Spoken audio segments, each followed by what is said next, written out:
Hello बच्चों, सभी को जय मां सरस्वती। तो आप सभी का 27 जून को एम्स बीएससी नर्सिंग का एग्जाम है और देख लेते हैं कि एग्जाम हॉल में आपको क्या लेकर के जाना है, कौन कौन सी चीजें हैं जिसको लेकर के आप जा सकते हैं और कौन कौन सी ऐसी चीजें हैं जिसको लेकर के आपको बिल्कुल भी नहीं जाना है, क्योंकि ऐसा अगर आपने किया तो आप एग्जाम हॉल से बाहर हो सकते हैं और बिना ही बताए आपकी परीक्षा रद्द की जा सकती है।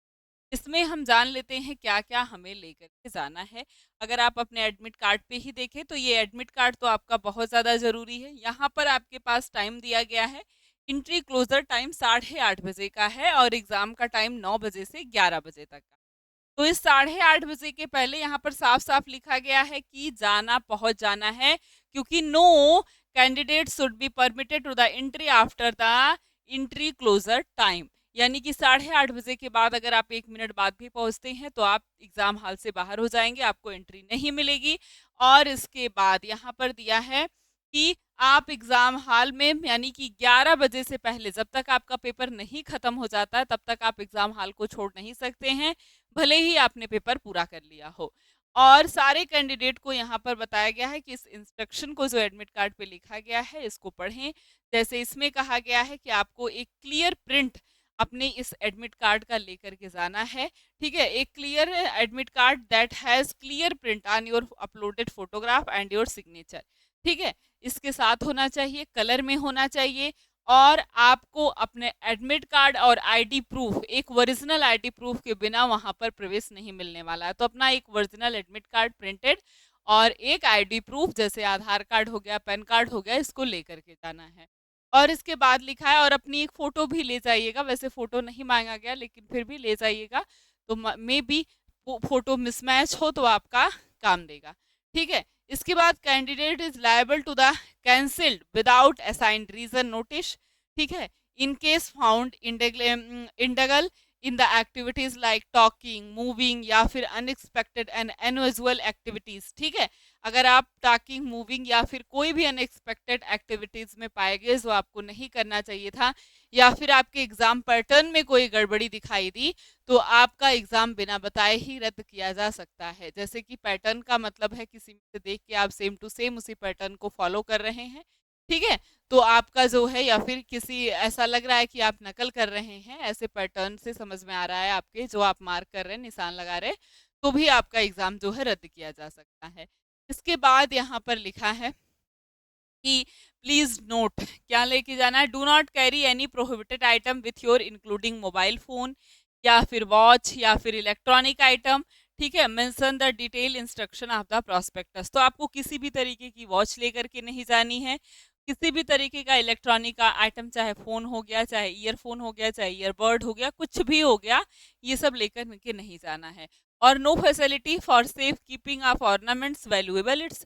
ठीक है, कोई फैसिलिटी नहीं है आपके ऑर्नामेंट्स यानी आपके जो आभूषण हैं, जैसे कान में लड़कियां पहनती हैं, हाथ में, पैर में, कुछ भी आपने पहना हुआ है तो उसको घर से ही निकाल के जाएं, क्योंकि वहां पर बाहर रखना पड़ेगा और बाहर रखने की कोई फैसिलिटी आपको नहीं मिलेगी, क्योंकि ये ऑर्नामेंट्स एक्सपेंसिव होते हैं, तो इसकी जिम्मेदारी कोई भी नहीं लेता है, इसलिए इन सबको पहन करके ना जाए।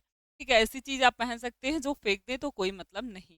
ठीक है, ऐसे ऑर्नामेंट्स जैसे स्टील के बने हुए, जैसे पीतल के बने हुए, ये सब अगर आपके पास है उनको भी निकाल के जाइए। लेकिन हाँ, वो अगर आप निकाल के रखते हैं तो नहीं मिलेगा तो कोई बात नहीं, लेकिन गोल्ड के ऑर्नामेंट्स पहन के तो बिल्कुल भी नहीं जाना है।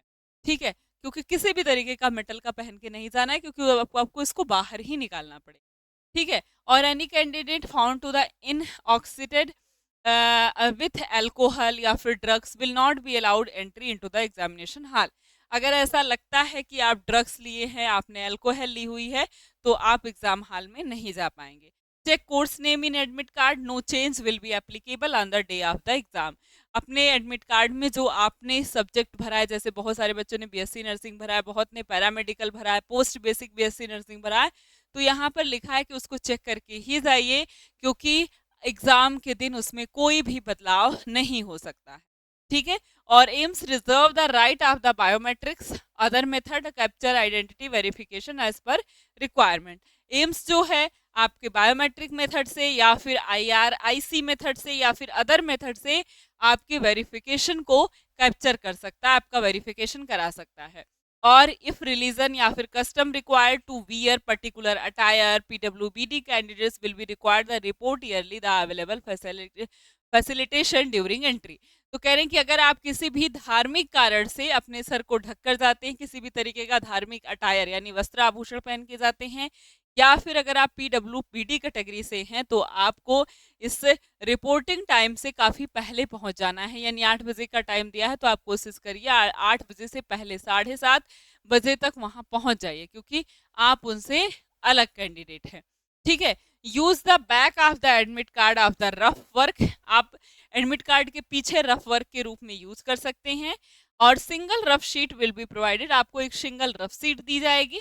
ठीक है। Please return admit card at the examination hall. ठीक है। आपको एडमिट कार्ड को एग्जामिनेशन हॉल पर रिटर्न करके आना है, वहां पर दे देना है। Failure to do so many result are the non violent of the your answer. ठीक है। Exit time for examination hall after completing of the examination is subject to the additional time required to exit biometric verification and admit card collection। ठीक है। तो आपको क्या करना है, examination hall पर समय से, जो 11 बजे का आपका टाइम है, जब सभी का एग्जाम खत्म होगा तभी आप वहां से बाहर निकल सकते हैं। और बाहर निकलते समय आपको 2 चीज करनी है। एक तो जो एक सिंगल रफ शीट आपको मिली थी वो रफ शीट, और दूसरी आपका एडमिट कार्ड। ये दोनों ही वहां पर जो इन्विजिलेटर होते हैं जो जमा करेंगे, उनको आपको दे करके आना है। अपना एडमिट कार्ड आप घर ले आकर के नहीं आ सकते। ठीक है। तो यहाँ पर मेन रूप से अगर देखें तो यहाँ पर क्या आप लेकर के जा सकते हैं, तो आप अपना एक एडमिट कार्ड प्रिंटेड और एक अपना आईडी प्रूफ ये लेकर के जा सकते हैं। अगर आप वाटर बॉटल लेकर के जाते हैं तो बिल्कुल ऐसा ले जाइए जो बिल्कुल ट्रांसपेरेंट हो। मे बी वो आपको अंदर दे सकते हैं, रख सकते हैं। अगर पानी की फैसिलिटी बहुत अच्छी नहीं तो अदर केसेस में पानी की फैसिलिटी होगी तो वो भी आपको बाहर ही रखवा देंगे। और हाँ, किसी भी तरीके की ऐसी चीज़ पहन के नहीं जानी है जिससे एग्जाम हॉल जाने में दिक्कत हो। और पैरों में आप चप्पल पहन कर के जाएं, स्लीपर पहन के जाएं, शूज या फिर शॉक्स वगैरह पहन कर ना जाए जिससे आपके पैर ढक जाएं। और बिल्कुल ढीले ढाले कपड़े या ऐसे ऐसे पैंट्स जिसमें बहुत ज़्यादा जेबें हों उनको पहन करके ना जाए। Half T shirt, normal lower ये आप पहन करके जा सकते हैं। चश्मा पहनते हैं तो चश्मा आप लगा करके जा सकते हैं। और हाँ, हाथों में पैरों में रिंग हो गया और ब्रेसलेट हो गया, या फिर आप कंगन वगैरह जो कुछ भी अगर आप पहने हुए हैं, कान में ईयरिंग पहने हुए हैं, तो उसे बिल्कुल निकाल करके जाइए। क्लचर का यूज़ नहीं करना है, नॉर्मल पतला सा रबड़ आपको लगा करके जाना है ताकि आपके कान विजिबल। तो जितना ज़्यादा चीज़ें आप अवॉइड कर सकते हैं एग्ज़ाम हॉल में ले जाने से, आप उन सारी चीज़ों को अवॉइड कर सकते हैं। और किसी भी तरीके की चीज़ें ले जाना यहाँ पर अलाउ नहीं है। तो इन सारी चीज़ों को लेकर के जाएं और बिल्कुल ध्यान से इंस्ट्रक्शन को पढ़ें। ठीक है। वहीं से आपको सब कुछ क्लियर हो जाएगा। एग्ज़ाम हॉल में एकदम अच्छे से और एकदम ज़बरदस्त तरीके से पेपर दीजिएगा, अच्छे से क्वेश्चन करिएगा। आपका जो है पेपर आपको पता ही है सीबीटी मोड में है, कंप्यूटर बेस्ड है। वहां से आप ऑप्शन को जो है दोबारा से गोला भरने में तो गलती हो गई तो गलती हो गई, वहां ये फैसिलिटी होती है कि आप अपने ऑप्शन को चेंज कर सकते हैं। लेकिन ज़्यादा ऑप्शन ऐसे करें जो कि कंफर्म हो। बाद में ऐसे ऑप्शन को भी टिक कर सकते हैं जो कि कंफर्म नहीं है। और वैसे भी जहां भी माइनस मार्किंग है तो वहां आप कंफर्म आंसर को टिक ना ही करें तो बेहतर है। 5-6 क्वेश्चन आप तुक्के लगा सकते हैं, बाकी ऐसे क्वेश्चन करें जो आपको पूरे के पूरे श्योर है 100% कि वो आपको आते हैं। बाकी आप सभी को एग्ज़ाम के लिए ऑल द बेस्ट। अब जब आप एग्ज़ाम दे करके आएंगे तब हम देखते हैं कि किस तरीके का आपका पेपर आया था और कैसा आप लोगों का एग्ज़ाम